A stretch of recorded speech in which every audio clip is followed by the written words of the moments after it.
Do you remember this magazine cover? Exactly 10 years ago in June 2014, Time magazine declared that we were experiencing a transgender tipping point. Now, a decade later in 2024, there's been an exponential growth in anti-trans legislation in the United States, and anti-trans hate has proliferated and grown around the world. It feels like we're on the precipice of a different, darker tipping point. So what happened? The 2014 story featured actress Laverne Cox on the cover and positioned trans rights as the next, quote, civil rights frontier in America, following the legalization of marriage equality. The story traces the origin of high-profile trans people, dating back to Christine Jorgensen in the middle of the 1900s, and the evolution of the medicalization of gender dysphoria. It looks at Cox and her role on Netflix's Orange is the New Black as a turning point for trans visibility.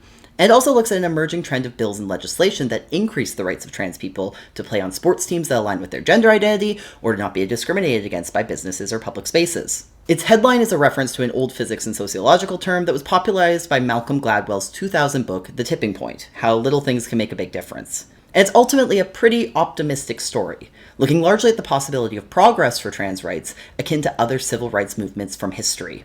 But 10 years later, I think it's fair to say that in North America, many stats point to how things for trans people are, in many ways, decidedly worse than they were back in 2014. In 2015, 21 anti-trans bathroom, education, sports, and other bills were introduced across the United States. And in the first 6 months of 2024, we've already seen 557 similar bills introduced. 2024 is well on track for this to be the 5th consecutive record-breaking year for the total number of anti-trans bills considered in the US. The United States saw more bills targeting gender-affirming healthcare in 2023 than the last 5 years combined.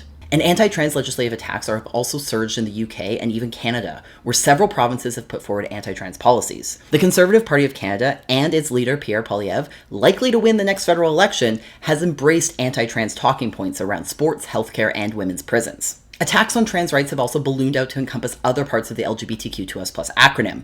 Book bans, drag bans, and don't say gay bills are all often grounded in transphobia, but take aim at gay men, lesbians, and queer people in general. The most famous children's author in the world has become an ideological leader of online and real-world harassment of trans people.